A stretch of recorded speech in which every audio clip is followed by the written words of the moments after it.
Magandang araw po. Ano po yung pangalan nila at ilang taon na po sila? Raven Nasam po. 17 years old po. Ramdam mo po ba na ligtas ang community ngayon kumpara sa panahon ng Duterte patungkol sa mga krimen, lalo na paggabi?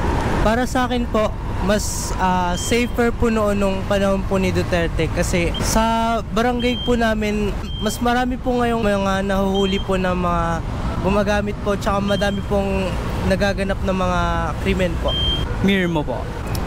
Sa tingin ko po mas lalo pa pong lumog. Lalo na po ngayon, mas marami po ngayong corrupt kesa sa dati. Madami na pong spy na Chinese dito sa Pinas. As a rider po, ano po ang top 3 na lugar na kailangan mong iwasan, lalo na kapag gabi? Para sa akin lang naman po, yung iniiwasan ko lang pong lugar pag gabi is Balintawak. Di po ako nagagawi dyan pag gabi sa may dyan po banda. Pangatlo is North Caloocan. North Caloocan. Okay po. Bakit po ninyo iniiwasan itong tatlong lugar na ito? Iniiwasan ko po to hindi lang naman po dahil sa nakakatakot itong lugar or may masamang dulot po dito. Mahirap na pong malagay sa ganyang sitwasyon po, masama. Tapos bukod po dun is traffic din po. Yun po yung pinaka-iniiwasan ko. Ramdam mo bang safety pa ang community natin ngayon sa current administration? O mas panatag ka noong nakaupo pa si former President Duterte? Saan po kayo mas palagay pag lumalabas? Opinion niyo po, walang tama o mali. This current administration, marami na pong balita, di ba po, na mga masasamang pangyayari, mga nakawan sa daan sa mga kapwa natin riders. Po mga krimen na kunwari po hold up, mga ganyan. Opo. Po. Marami pong ganyan kaso. Opo. Mas ano po ngayon, mas parang delikado po yung community natin ngayon dahil po sa mga ganyan na babalita.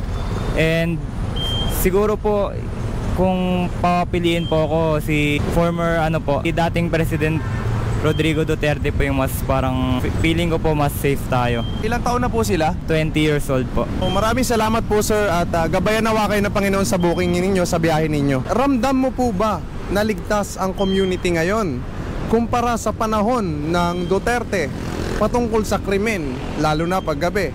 Ano po ang inyong komentaryo? Ano po natin dyan sa observation ko lang po, sa una po kay Duterte po, tama rin po yung ginagalawan niyo po na may batas po kasi para madisiplina po tayo mga tao. Yung sa ngayon po, meron po may nagaganap pong krimen at mga hindi natin inaasahan ngayon. Saan po kayo mas manatag? Ngayong Pangulo natin ngayon na tumatakbo ngayon. Yun lang po ma-advise ko po sa mga tao. Troy Landanaw, yes. Ilang taong gulang na po sila? 33 years old na po ako. As a rider, ano po ang top 3 na lugar na kailangan mong iwasan, lalong-lalo na kapag gabi at hindi mo ramdam na ligtas ito? Cavite daw, marami daw na dyan nakagawa ng motor. Isa. Then dito rin sa Taguig, meron din daw po dyan. Sabi ng mga tropa, pag madaling araw, marami din daw dyan nangagaw. Las Piñas daw Marami na rin tayong joyride na nakuhanan ng dyan Motor po, sa C6 na panood yes, po. Yes, meron po. Kaya minsan nakataot talaga bumiyahe doon pag gabi. Sa madaling araw. Ramdam mo po bang safety ang ating community sa current administration ngayon?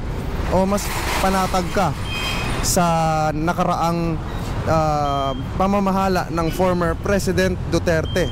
Sa ngayon, safety tayo ngayon kasi marami tayong kapulisan na nakabantay, nakapaligid As a rider po, ano ang top 3 na lugar ang pakiramdam mong kailangan mong iwasan, lalo na kapag gabi na? Sabi ng mga kapwa ko rider, yung sa Maharlika, sa Taguig. Nasabi na rin po kanina yan. So isa. Tsaka Bagong Silang paggabi. Tsaka sa Tondo. So all 3, ramdam mo po ba na safety pa ang community natin ngayon kumpara sa pamamahala ng former President Duterte? Ano po ang inyong opinion patungkol sa mga kaganapan sa seguridad ng ating mamamayan? Mas takot ba ang mga kriminal sa panahon ni Duterte o mas takot sa ngayon? Ano pong komentaryo ninyo?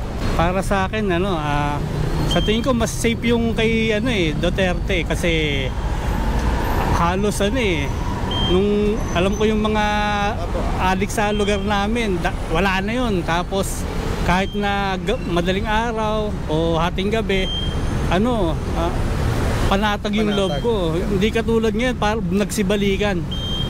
Sa totoo lang, yun lang. Baka may gusto kayo i-shout out, mga tropa, kahit na palayaw. Ganun. Yung mga team ko sa Silent Striker sa Move It, shoutout sa inyo, tsaka mga barkada ko, mga Habalyeros. Habalyeros.